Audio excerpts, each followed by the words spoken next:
And మీ దృష్టిలో అసలు helping nature, అసలు మీకు నేచర్ జాలి అలాంటివి ఉన్నాయా మీకు? Helping nature, I don't like the word helping nature అనే వర్డ్, నాకు దానికే ఇష్టం ఉండదు. ఫర్ ఎగ్జాంపుల్ ఒక చిన్న ఎగ్జాంపుల్ చెప్తాను మీకు. నా దగ్గర పనిచేసే అతను ఒకరు వచ్చి నన్ను డబ్బులు అడిగాడు. సార్ నాకు ఒక 2 లక్షలు కావాలి, మా మదర్కి. సరే మీ మదర్ గురించి నాకు చెప్పదు, ఎందుకంటే నువ్వు నా దగ్గర పని చేస్తున్నావు, నీకు అవసరం ఉంది, నాకు నీకు ఇవ్వాలనిపించి నాకు నా దగ్గర కెపాసిటీ ఉంటే నేను ఇచ్చేస్తాను. నీ ప్రాబ్లమ్స్ నాకు చెప్పదు. నువ్వు చెప్పిన అరే అవునా అలాగా అనేది అలాంటి దాంట్లో నేను అసలు వెళ్ళను అసలు ఇప్పుడు ఆ జోన్లోకి. సిమిలర్గా నాకు ఎప్పుడు నాకు జ్వరం వస్తే నేను అసలు ఎవరిని ఇంటికి రాను అన్నాను. నన్ను వచ్చి నువ్వు కొంచెం ఏదో మందు తాగించి అట్లా అదే మెడిసిన్ వేయించి అట్లాంటివి నాకు చిరాకు. You know, so anything which is of A genre of something which suppose to make me feel bad అది నేను అవాయిడ్ చేస్తున్నాను. ఓకే, అప్పుడు కానీ ఆ 2 లక్షలు ఇచ్చాను నేను. వాళ్ళ మదర్ గురించి చెప్పినా చెప్పకపోయినా తనంటే నాకు ఇష్టం, తను అవసరం అవ్వకపోతే తప్ప అడగడం నాకు తెలుసు. యూనో, కానీ ఇలా చెప్పినప్పుడు ఇది ఒక్కటే గుర్తుంచుకుంటారు, ఇలా అన్నాడు అని. సో అప్పుడు హెల్ప్ అనేది నేను ఇందాక ఒకసారి చెప్పాను, నేను అసలు మనీ ఎప్పుడు నేను డీల్ చేయను ఎప్పుడు అసలు మనీతోటి. నా చెక్కి డ్రాఫ్ట్కి నాకు డిఫరెన్స్ తెలియదు, అకౌంట్లో డబ్బులు ఉన్నాయా లేవా నాకు తెలియదు, అగ్రిమెంట్లు ఏది ఉంటే అది పైన I just live by that like that. You know, మీరు కరెన్సీ చూసి చాలా రోజులు అయిందండి. ట్రూ. ఓకే, నేను అసలు క్యాష్ అనేది చేత్తో పట్టుకుని నాకు గుర్తులేదు అసలు. ఐ కాంట్ రిమెంబర్ ఇయర్స్ అయిపోయింది. మరి ఈ ప్రాసెస్లో మిమ్మల్ని మోసం చేసే మనుషులు ఉండొచ్చు, ఉన్నారు. ఓకే, కానీ that's a decision I took. ఎందుకంటే దాన్ని ఇప్పుడు ప్రతి బ్రహ్మదేవుడో లేకపోతే నేచరో లేకపోతే వాట్ ఎవర్ కన్స్ట్రక్ట్స్ యూ, మీకు లిమిటేషన్స్ ఉంటుంది. మీరు ఎగరలేరు, కేవలం నడవగలుగుతారు. ఒకరికి ఒక సింగింగ్ టాలెంట్ ఉంటుంది, ఇంకోటి ఉండదు, ఇంకోటికి ఏదో ఉంటుంది, ఇంకోటి ఏదో ఉండదు. అలాగే నా బేసిక్ డిఎన్ఏలో అలాంటి మెంటాలిటీ ఉన్నారు. ఆ మెంటాలిటీ ఉన్నా నేను సర్వే అవుతున్నాను కదా. ఏం చెప్పినా రాము దగ్గర డబ్బులు లేవు, లేకపోతే ఇది, లేకపోతే ఇలా అంటే ఎవరో చంపేస్తారని చెప్పారు కదా, ఇలాంటివి అన్నీ ఉన్నా కూడా I'm still exactly living the way I want ఇన్ని ఇయర్స్ నుంచి. ఎప్పుడైనా మీరు ఎంతవరకు ఎన్నో ఉంటారు, కానీ రాము ఇది చేయాలనుకుంటున్నాడు చేయలేకపోతున్నాడు అని ఎప్పుడైనా విన్నారా? That's as simple as that now. One particular day I want to take break from Bollywood. కొన్ని రోజులు ఏదో వేరే చేద్దాం వచ్చాను హైదరాబాద్ వస్తే అందరూ అన్నారు బాంబేలో అయిపోయింది, ఇంకా అసలు పట్టించుకోవట్లేదు, అందుకని ఇక్కడికి వచ్చేసాడు అన్నారు. ఓవర్ నైట్ డిసైడ్ చేసి మళ్ళీ ఇక్కడికి వచ్చాను. And I put a bigger office than before. Okay, ఇప్పుడు వీళ్ళందరూ కూడా స్పెక్యులేట్ చేయగలుగుతారు, కానీ వాళ్ళ గురించి ఎందుకు ఆలోచించడం, నా గురించి ఆలోచించే వాళ్ళ గురించి నేను ఆలోచించే వాళ్ళ గురించి, ఎందుకంటే నాకు టైం లేదు. వాళ్ళకి టైం ఉంది కాబట్టి నా గురించి ఆలోచిస్తారు. అప్పుడు నా గురించి ఆలోచించే టైంలో వాళ్ళ గురించి ఆలోచించుకుంటే కొంచెం పైకి రావడానికి ఛాన్స్ ఉంది అనేది నా ఫీలింగ్. మీ బ్యాంక్ బ్యాలెన్స్ ఆస్తి ఎంత ఉండొచ్చు చెప్తే దొంగలు ట్యాక్స్ వాళ్ళు ఎత్తుకుపోతారు కాబట్టి చెప్పను. సో మొత్తాన్ని మీకు ఆస్తి బాగానే ఉంది, ఉందని ఒప్పుకున్నారా? కనీసం ఉందని ఒప్పుకుంటారా? చెప్పను, సీక్రెట్. ఓకే, మీ తదనంతరం మీ ఆస్తి ఎవరికి ఉంటే నాకు అంటే మీరు ఇందాక చెప్పారు కదా చివరి అది ఏమైనా తెలిస్తే మాత్రం మొత్తం ఖర్చు పెడతాను, ఎవరికి ఇవ్వకుండా. ఎవరికి కరెక్ట్. ఏం చేస్తారు ఎవరికి తాగరాడతాం. సీరియస్ ఆన్సర్ చెప్పండి. నేను ఆల్వేస్ నా వర్క్ ఎలా ఉంటుందంటే, నా దగ్గర 4 కోట్లు ఉంటే 8 కోట్లు పని పెట్టుకుంటాను, 40 కోట్లు ఉంటే 80 కోట్లు పని పెట్టుకుంటాను. So I always my work will be more than demanding than what is I have. So because of that నా దగ్గర డబ్బులు ఎప్పుడు ఉండవు. సో 80 కోట్ల తర్వాత నేను మళ్ళీ 120 కోట్లు నేను తేగలుగుతాను. ఎందుకు? వర్క్ కొన్న ఎఫెక్ట్ బట్టి. ఓకే. తెలుగులో ఇప్పటివరకు సెన్సేషన్ సినిమా శివ, దానికి తెలుగులో సీక్వెల్ ఎందుకు ట్రై చేయలేదు? ఇష్టం లేదా ఎలా? దాని Shiva I think is outdated subject first of all. అంటే ఒక కాలేజ్ స్టూడెంట్స్ ఆ టైంలో ఉన్న ఒక రెజొనెన్స్ తోటి ఒక అప్పుడున్న అంటే ఈ రౌడీలు ఇలాంటి వాళ్ళు కాలేజ్ గూండాలు తిరగటం కానీ ఇలాంటివన్నీ అటు ఆస్పెక్ట్స్లో I feel it's a sequel. అంటే దాని కంటిన్యూషన్ ఉండాలని కాదుగా, అక్కడ నుంచి ఎలాగైనా టర్న్ తీసుకోవచ్చుగా. ఇంకోటి నాకంటే ఇప్పుడు నేను శివ తీసిన డైరెక్టర్ని కాదు ఇప్పుడు, ఎందుకంటే నా మైండ్ దాంట్లో వర్క్ అలాంటి స్పీర్లో ఇప్పుడు వర్క్ చేయట్లేదు. ఓకే. సో నేను ఈ మధ్యన 25th ఇయర్ కోసం నాగార్జున నేను ఏదో ఒక డాక్యుమెంటరీ చేద్దాం అనుకుని నేను మళ్ళీ చూశాను సినిమా. ఇది 25 years అయ్యాక చూశాను సినిమాని. నాకు అసలు ఏమాత్రం నచ్చలేదు సినిమా, ఎందుకంటే I'm a change person. Maybe for the worse, better అని అంట్లా, it could be for the worse, it could be different అని నా ఒపీనియన్. ఇప్పుడు బాంబే మాఫియా ఇలాంటి మైండ్స్ స్టడీ చేసిన తర్వాత ఎవడో సైకిల్ చైన్ తెంపి కొట్టడం అనేది నాకు చాలా చిన్నపిల్లల సినిమాలో ఉంది. అది ఇప్పుడు చూస్తే బట్ ఆఫ్ కోర్స్ ఆ టైం పీరియడ్ వేరు, నేను వేరు, ఆ టైంలో నేను ఆలోచన ఎక్స్పోజర్ వేరు. కానీ సత్య సినిమా చూస్తే ఇప్పటికీ కొత్తగానే ఉంది నాకు. ఈ మధ్యన చూశాను మళ్ళీ, అంటే నియర్లీ 12 years 18 years తర్వాత. శివ నాకు చాలా ఓల్డ్ ఫ్యాషన్ ఉంది, ఎందుకంటే సత్య బికాజ్ మీకు క్యారెక్టర్స్ రిలేషన్షిప్ బేస్ కాబట్టి దానికి ఏజ్ ఉండదు. శివ ఏమో వెరీ స్ట్రక్చరలీ డిజైన్ ఫిల్మ్, అది ఎఫెక్ట్ కోసం డిజైన్ చేసిన సినిమా అది యాక్చువల్గా. Cutting points, background music, chase ఇలాంటివన్నీ. It is not a realistic film, just atmosphere వలన మీకు ఒక రియలిస్టిక్ ఫీలింగ్ ఉంటుంది దాంట్లో. మీరు మామూలుగా సినిమాని ఒక క్యాల్కులేషన్ పెట్టుకొని తీస్తారా, లేకపోతే మీకు నచ్చిన థాట్ నచ్చిన థాటే తీస్తాను. క్యాల్కులేషన్ బిజినెస్ లెక్కలు ఇవి ఏమి ఉండవు. జీవితంలో ఎప్పుడైనా ఎవరికైనా ఐ లవ్ యూ చెప్పారా? చాలా మందికి చెప్పారు. చాలామంది చెప్పారు. పెళ్ళికి ముందు, పెళ్ళికి తర్వాత కూడా. దాంట్లో ఒక ఇంట్రెస్టింగ్ ఎపిసోడ్ ఏదైనా? ఇంట్రెస్టింగ్ ఎపిసోడ్ నా పర్సనల్ అంటే మీరు పర్సనల్ ఇప్పటివరకు మీరు పబ్లిక్ అయిపోయారు. నా పర్సనల్ విషయాలు నేను చెప్తాను, కానీ ఇప్పుడు ఇంట్రెస్టింగ్ ఎపిసోడ్ అంటే అమ్మాయి పేరు చెప్పాలా, లేకపోతే మన ఎపిసోడ్ అంటే ఇంకేం చెప్పాలి? ఎపిసోడ్ మీన్స్ ఆ బ్లాక్ సినిమా బ్లాక్ పేరు అవసరం లేదు, పేరు చెప్పండి.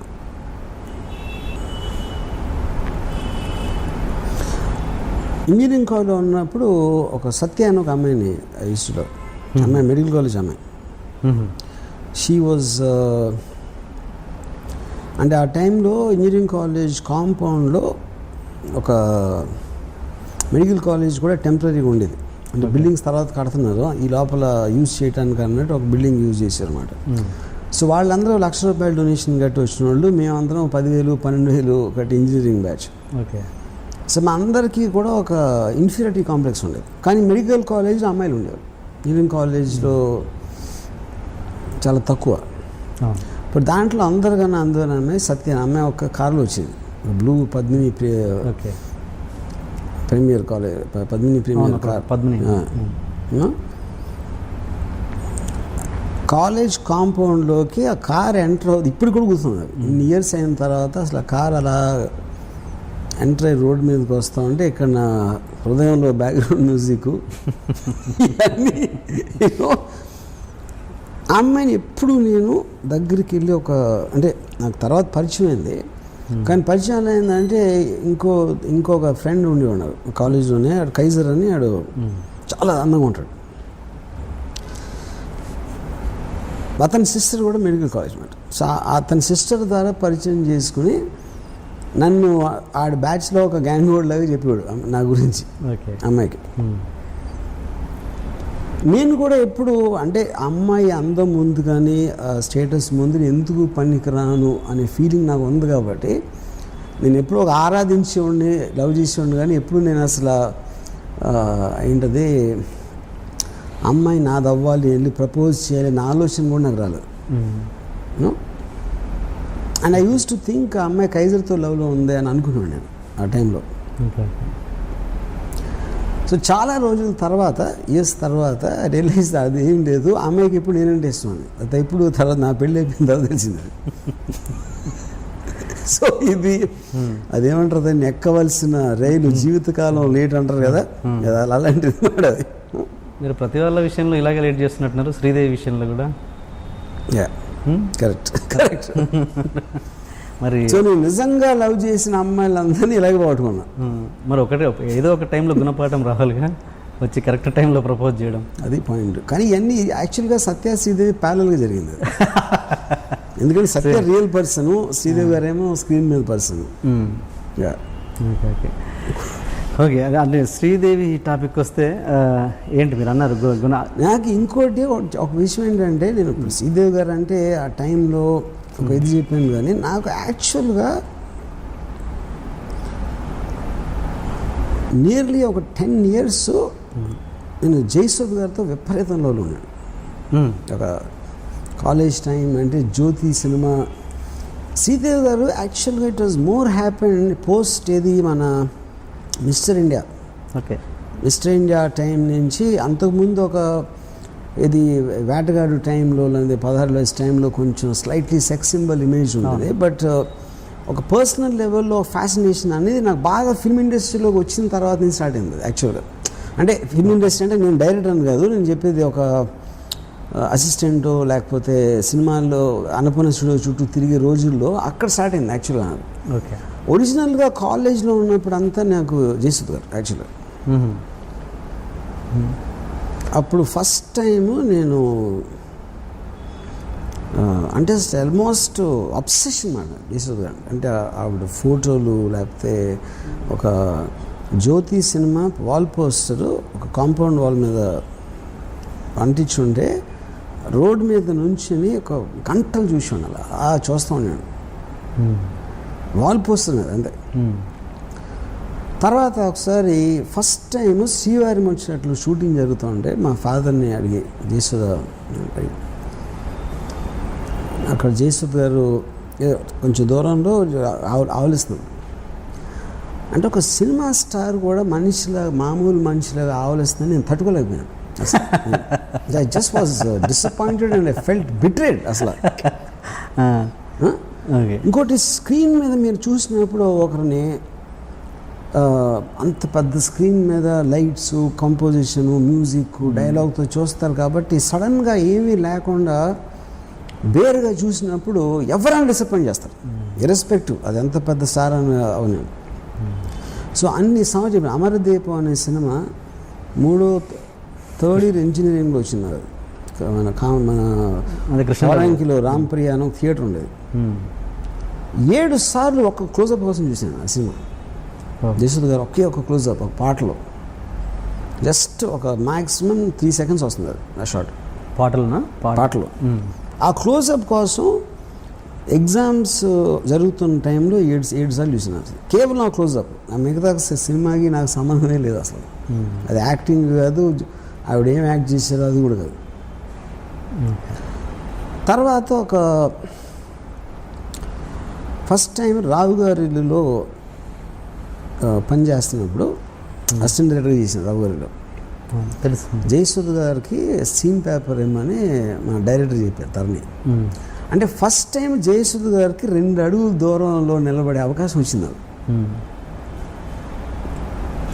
సో నేనే రాసిన సీన్ పైగా నేను మొత్తం రాసి ఆవిడకి ఇస్తున్నాను కాబట్టి ప్రతి వర్డు ఇది అది అంటే ఆ రోజుల్లో ఇది కూడా ల్యాప్టాప్ ఉండేది కదా, అన్ని హ్యాండ్ రైటింగ్ అవి చింపేసి మళ్ళీ రాసి నాకు చాలా బ్యాడ్ హ్యాండ్ రైటింగ్ పైగా.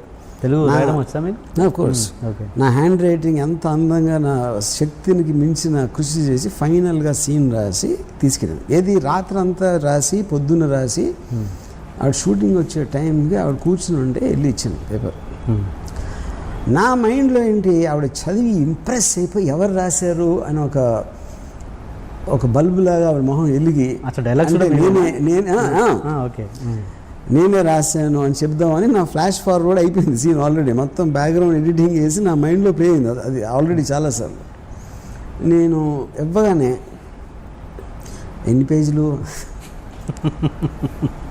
అది ఫస్ట్ టైం అది ఆబ్వియస్లీ ఐ నో ఆవిడ అన్ని సినిమాలు చేసాక మళ్ళీ సీన్ చూసి ఎక్సైట్ అయిపోయేంత సీన్ అనేది ఏ సీన్లోనే రాదు అంత ఒక ఆర్టిస్ట్కి యూనో. ఎన్ని పేజీలు అంటే నేను ఏదో చెప్పాను, అప్పుడు సీన్ వినిపిద్దామంటే ఆ ఉట్టి షార్ట్ చెప్పు చాలా.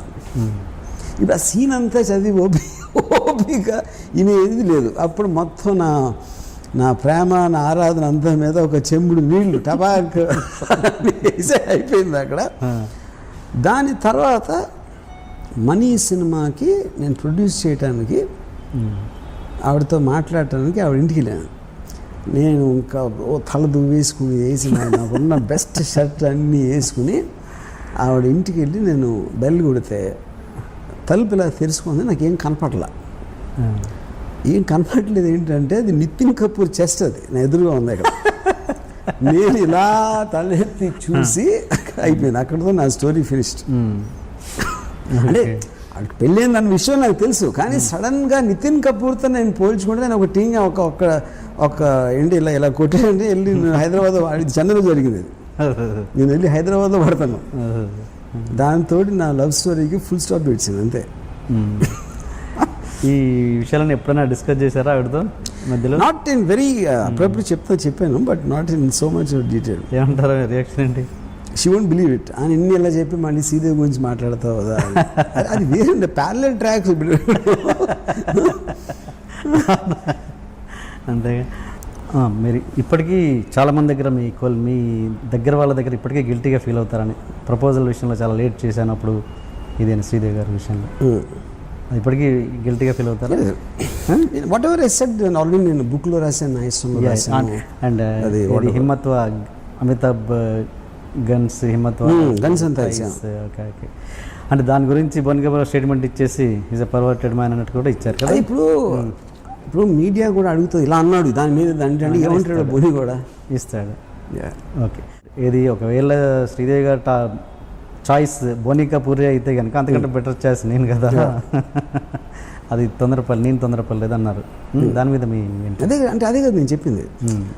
ఆబ్వియస్లీ ఇప్పుడు నేను నాకు అంత ఎత్తులో ఉంది ఒక అమ్మాయి అనుకున్నప్పుడు నాకన్నా నా ఉద్దేశంలో తక్కువ ఎత్తున చేసుకుంటే నేను ఫెయిల్ అయినట్టే కదా. అది ఇందాక నేను సత్య విషయంలోని ఈ విషయంలో కూడా అది చెప్పింది. అనురాగ్ కశ్యప్ నేను శిష్యుడు అనుకోవచ్చా? శిష్యుడు నాకు శిష్యుడు పని చేసాడు అంతే, వర్క్ చేశాడు. So okay. ఇప్పుడు ఉడతా పంజాబ్ సినిమా అదేదో వీడియో లీకేజ్ అయింది. దాని విషయంలో నిజంగా ఎవరి పాత్ర ఉండొచ్చని మీ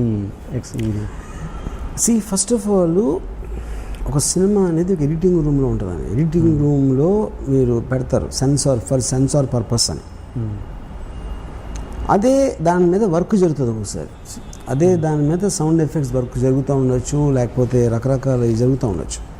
అదే కాపీ మీరు అక్కడికి వేస్తారు. సో అది బయటకు వెళ్ళాలంటే ఏ సోర్స్ నుంచి అయినా వెళ్ళొచ్చు.